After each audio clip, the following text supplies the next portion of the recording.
Most investors assume they need a large IRA balance to buy real estate, and it's true that buying property outright with retirement funds often can take tens or even hundreds of thousands of dollars.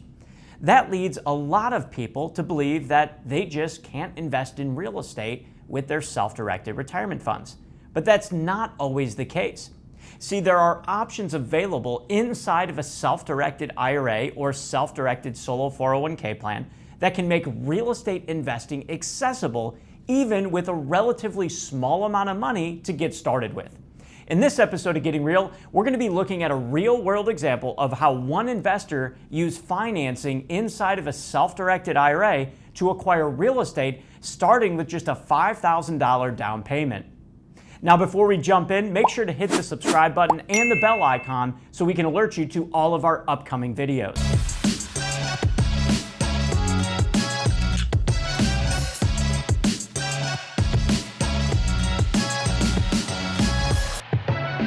I want to walk you through the story of one of our clients. We're going to refer to him as Tom for privacy purposes.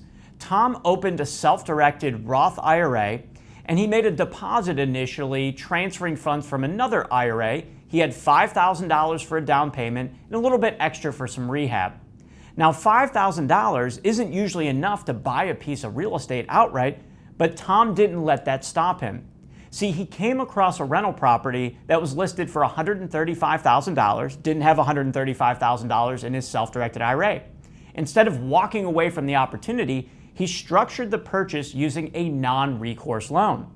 His Roth IRA provided the $5,000 down payment, and then the lender financed the remaining $130,000. Fast forward to today, and that investment is now producing over $7,400 in annual cash flow. And that's nearly a 19% cash-on-cash return on investment. On top of that, this is an opportunity that also has appreciation. So that close to 19% cash-on-cash return doesn't even include future appreciation and the potential for future rent increases. So how was Tom able to buy a $135,000 property with just $5,000 as a down payment? Well, the answer is very specific, and it's in the type of financing called a non-recourse loan. See, a non-recourse loan works differently than the mortgage you might be accustomed to now. Most mortgages or most loans require you to sign a personal guarantee.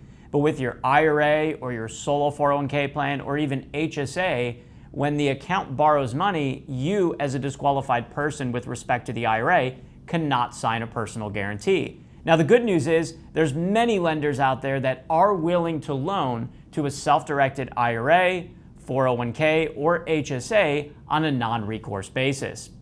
Non-recourse, think of it as in the event of default, the only recourse that the lender has is against the subject property. Now, that distinction is important because, as mentioned, the rules associated with using a self-directed IRA prohibit you from using your credit and prohibit you from you signing a personal guarantee. In these situations, lenders typically evaluate the property itself and the cash flow of the property rather than the individual and their creditworthiness. Remember, they can't use the credit of that individual. Common factors that they might consider include the loan-to-value ratio and the property income potential, and whether the IRA has enough funds to cover expenses like taxes, insurance, and maintenance. Once financing is in place, all activity flows through the IRA. The IRA receives all rental income, and all mortgage payments and all repairs and ongoing expenses are paid from the IRA. So just remember, all income into the self-directed IRA or solo 401k plan and all expenses, including the mortgage payments, are going to flow out of the self-directed retirement account. Another important consideration with using financing in an IRA is something called unrelated business income tax, UBIT for short. Some folks will refer to it as unrelated debt financed income tax in the context of the IRA or solo 401k borrowing money. What this means is you'd be subject to paying tax on a percentage of the net gains attributable to the debt finance percentage of the property.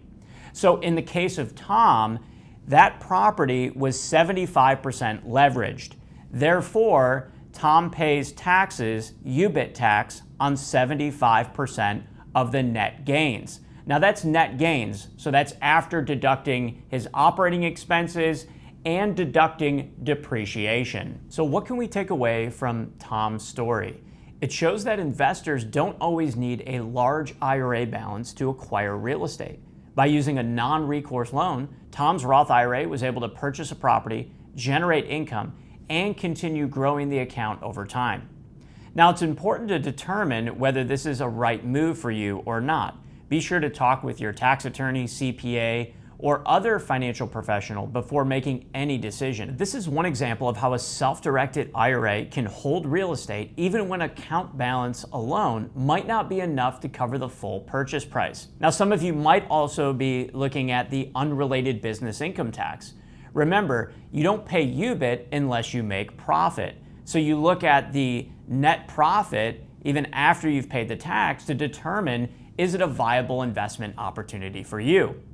And then also it's important to recognize the type of self-directed account can determine whether you might have to pay that UBIT tax or not. For example, a solo 401k plan in many cases has an exemption from unrelated business income tax as it relates to these debt finance real estate type transactions. If you're looking to learn more about non-recourse financing and how to get started, visit IRA Power Loans at the link below.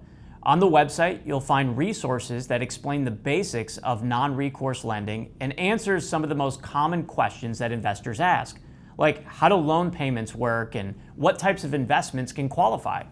So again, check out IRA Power Loans at the link in the description to learn more. Thanks for watching. If you enjoyed this video, don't forget to hit the subscribe button right here so you never miss out on new content.